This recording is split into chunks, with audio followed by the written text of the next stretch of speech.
იუსტიციის მინისტრის ინიციატივით ყოფილ პატიმრებს ბიზნეს პროექტები უფინანსდებათ საგრანტო კონკურსში გამარჯვებულები უკვე გამოვლიდნენ ამ ეტაპზე სულ 16 ბიზნეს იდეა დაფინანსდა. ამ საინტერესო და მნიშვნელოვანი პროექტის დეტალებს იუსტიციის სამინისტროს დანაშაულის პრევენციის ცენტრის დირექტორი ჯონი კვინიკაძე გავგვესწრებს. დილომშვიდობის მოგესალმებით. მოგესალმებით, მოგესალმებით. წინა წელსაც ანალოგიური პროექტი განხორციელდა, თუმცა მაშინ 5 პროექტი დაფინანსდა და 20,000 იყო ბიუჯეტი, თუმცა წელს გაზრდილია 56,000-მდე.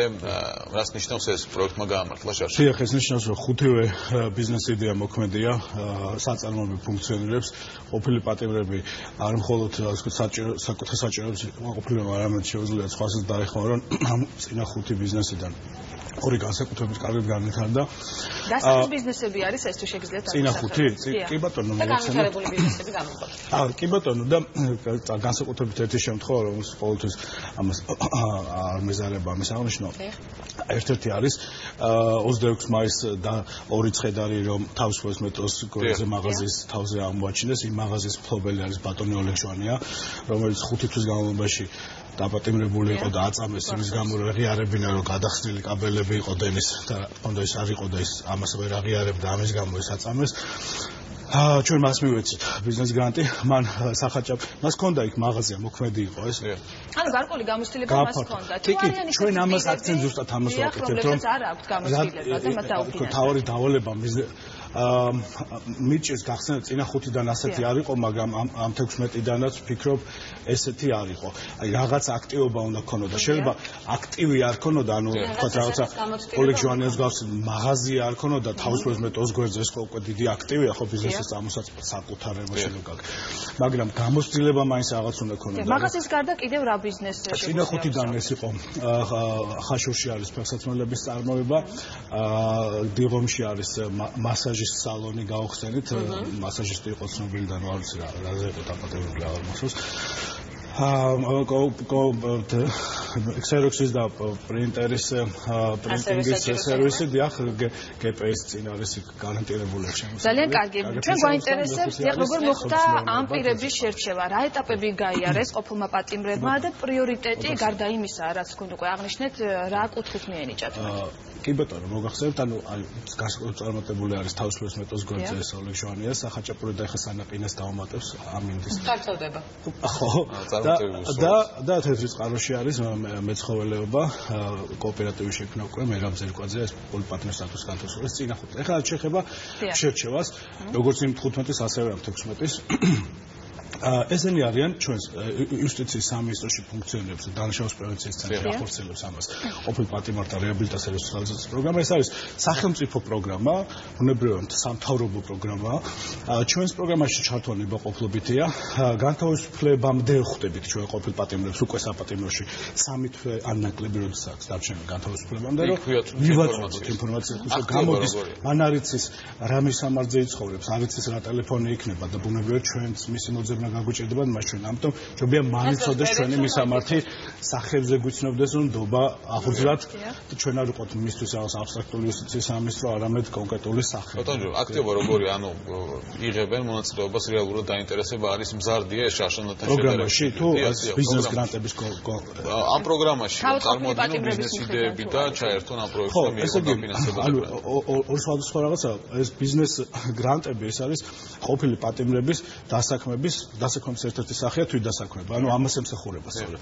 თუმცა ჩვენ ამ პროგრამაში ყოფილ პატიმრებს ბევრ სხვა სერვისს თავაზობთ, ეს არის ეტაპობრივი, ანუ ფსიქიკური და ფიზიკური ჯანმრთელობის პრობლემის როგორ სოციალური უნარების ამაღლება, პროფესიული გადამზადება და დასაქმება არის ერთ-ერთი ბოლო ეტაპი. თბილისში ყოფილ პატიმრებს 153 ყავს დასაქმებული. თბილისში არის საშუალება, რომ დაასაქმო მათ შორის საჯარო სამსახურებში. რეგიონებში ძალიან გვიჭირს და სწორედ ამიტომ ასეთი საგრანტო პროგრამით აქცენტი გავაკეთეთ რეგიონებზე და თქვენ თუ ნახავთ 3-ის გარდა დანარჩენი არის ყველა რეგიონებში. მათ შორის აღსანიშნავია 6 არის გორის რაიონის სოფლებში. ერთი არის მაგალითად მოსაზღვრე პირდაპირ, ესე იგი ამის ღობე გადის რუსეთის სამხედრო ბაზასთან და ჩანს მათი ასე ვთქვათ სამხედრო შეიარაღება. ბატონ ჯონი, რადგან ზოგადად შეეხედეთ დასაქმების დასაქმების საკითხს მე მაინც მინდა გკითხოთ. ბოლო წლების განმავლობაში ზოგადად საქართველოში იყო პრობლემა ყოფილი პატიმრების მხრიდან დასაქმებაზე, მათ არ იცოდნენ რა უნდა გაეკეთებინათ ციხიდან გამოსვლის შემდეგ. ტენდენცია ბოლო თუნდაც 2-3 წლის განმავლობაში როგორი არის? იზრდება დასაქმებულთა რაოდენობა? არ დგას თუ არა კიდევ ეს პრობლემა ძალიან აქტიურად? ეთით რა ჩვენ გაგვიჭირდება 3-4 წლის წინანდელ ნიშნულს შევადაროთ, რომ მაშინ საერთოდ არავინ არ ზრუნავდა ყოფილ პატიმრებზე და საერთოდ ყოფილი პატიმარი ცოტა იყო, იმიტომ რომ ყველა იყო ციხეში.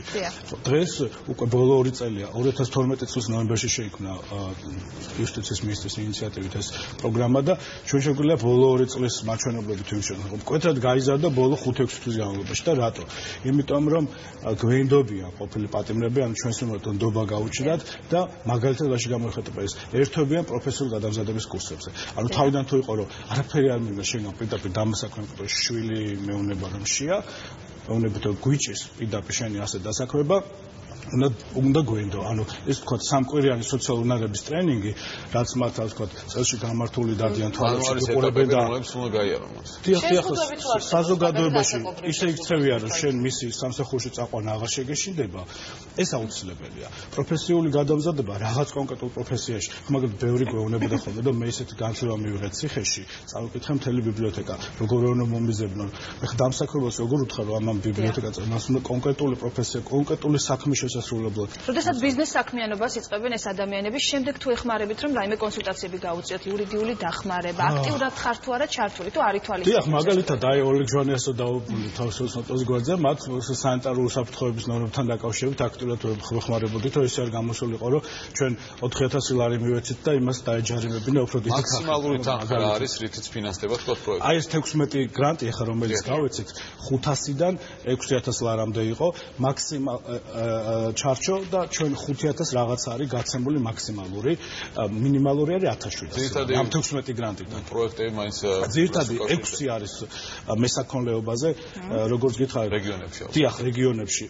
დიახ, და აქაც ისე იყო, რომ უნდა ყოლოდა ერთი ძროხა მაინც მას ქონოდა, ასე ვთქვათ, კულტურა მოვლის გამოცდილება და მას ვთქვათ 3-4 დავუმატეთ. ის ერთი თუ მას ვთქვათ რძის პროდუქტებს ოჯახისთვის ყოფნი და ეხა უკვე შეუძლია მაგალითად აი გითხარით, მაგრამ ერთ-ერთი კომპანია ჩამოდის და მიაქვს რძე და ყველი და ასე მას შეუძლია ბავშვს უკვე რაღაც განათლებაზე იზრუნოს და ასე ვთქვათ, აი ესეთი ტიპის არის 6.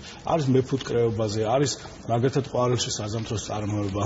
თბილისში არის ქალი ყოფილი პატიმრები კერვის ოჯახში ქონდა ძალიან ძველი საბჭოთა მანქანა, რომელიც ძალიან წვალობდა და იმას უყურდათ გერმანული რაღაც ძალიან თანამედროვე 3000 ლარად, თქვა რომ უზორებსაც გაუკეთებს და მისი პროდუქციის ფასიც მაღლა საქმიანობას.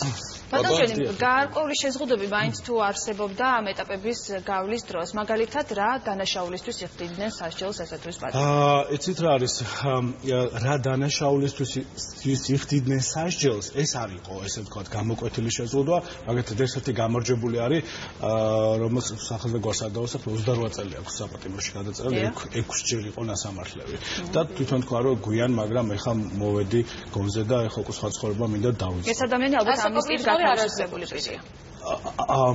ხო, მას ამნისტიით შეუმცირდა სასჯელი, თორე ვთქვათ, ის აღიარებს 6-ვე დანაშაულს, ასე ვთქვათ და 28 წელი მოუწია ჯამში დაპატიმრება. უბრალოდ ეს თქვა მინდა რომ აქ მნიშვნელოვანია ჩვენი სოციმუშაკის და ფსიქოლოგიის შეფასება, რომ მას აქვს თუ არა რეციდივისკენ მიძებნება. შეიძლება ერთხელ იყოს ნასამართლები და რეციდივის რისკი მაღალი ჩაითვალოს ამ პირიქით. ამ შემთხვევაში ეს ასაკოვანი კაცია 52 წლის და უკვე ჩაითვალა რომ აღარ არის რეციდივის რისკი მიუხედავად 6 ჯერად ნასამართლეობის.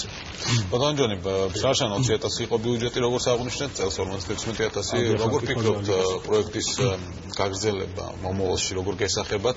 ანუ იქნება თუ არა მზარდი ეს და მასშტაბებზეც მინდა გითხოთ, იმიტომ რომ რეალურად თქვა 16 ბიზნეს იდეა კარგია, თუმცა არასაკმარისი. ალბათ. გეთახვებით. 20000 იყო 5 გრანტი გავეცით. ეს შეიძლება რაღაც პილოტურად განვიხილოთ. ჩვენი მინისტრის ვთქვათ გეგმა ასეთი იყო, რომ აი თქვენ თუ მეტყუთ და მეც დავწმუნდები, რომ წინა წელს ზუსტად მაისში დაიწყო გასულ წელს. ის 5 პროექტი, რომ ვთქვათ 6 თვის მერე მე მივედი ადგილზე, ან 1 წელს მივედი ეს ბიზნესი ფუნქციონირებს, აქვს გარკვეული შემოსავალი ამ ადამიანებს.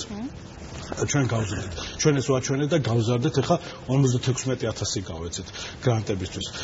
ბუნებრივია ეხლა ამ ჩვენ NGO-ებზე გავცემთ და NGO-ებს კიდე გაუზარდეთ დაფინანსება, რომ უკვე ეს გაზრდილი მოცულობის ეწარმოებინათ. უკვე რადგან ეს 16 ძალიან კარგად შეერჩა და გუშინ ქონდა მინისტრის შეხვედრა გამარჯვებულებთან, გადაწყვეტა რომ იმერეთში და აჭარაში ივნისის თვეში გავცემთ ცალკე ბიზნეს გრანტებს. ცალკე იმერეთისთვის და ცალკე აჭარისთვის. აჭარა სამეგრელოსაც მოიცავს და გურიად შევა ამაში და მოკლედ ესე ქუთაისში და ბათუმში. ბატონო, მაქსიმალური თანხა 5000 500-დან 6000 ლარამდე იქნება, 500-დან 6000 ლარამდე. დიახ, აი ესე იქნება. ხო, რაც შეეხება თქო გრადობა მაჩვენა რომ ეს რომელი პროექტი მოითხოვს ხოლმე დაფინანსებას ერთად მესაქონლეობა ალბათ. არა, რატომ? მესაქონლეობაზე შეიძლება ვთქვათ ერთი ძროხების ფასები 6000 ლარი პროექტი დაგიფინანსებია, ანუ 6000 გაიქცეთ ერთად. არა, 5000 რაღაც ლარი გავეცეთ, აი ხა ამ 16 წინაზე იყო კონკრეტული ფიქსირებული თანხა 4000 ლარი უნდა გაგვეცა თითოზე და 5-ზე 4000 ლარი, 20000 ლარი. დღეს იყო, ეხა იყო, ნუ მაჩვენა მოქნილი. თუ შეგვიძლია რომ დავესახელოთ. კი, როგორ არა. ეს არის თუ არ ვწდები, ესეც სოფლის მეურნეობაში არის კომპლექსური არის, ანუ ვაზი მოყავს, თქოთ, შემოღობა და მესაქონლეობაც აქვს, ცალკე აქვს. ანუ ვენახის გაშენებაც უნდა და მესაქონლეობა. კი, ცოლი ყავს, შვილები ყავს და მას შეუძლია მუშახელი აქვს. ანუ ერთ-ერთი მთავარი ჩვენ ხო ასე არ გამოგვივიდეს რომ ჩვენი დანიშნულების პროვინციის სექტორის სამინისტრო მეწარმეობის განვითარება მთავარი ჩვენ არის ყოფილი პატიმრის რეაბილიტაცია და თვითდასაქმებაც არის რეაბილიტაციის ანუ ერთი მხრივ ვთქვათ მისი რეალიზაცია როგორც მოქალაქის და მეორე მხრივ დანიშნულების პროვინციის. რა თქმა უნდა, ამერიკული ბიზნესი იდეა ხომ არ ყოფილა მის განმავლობაში. ყოფილი პატიმრების მხრიდან.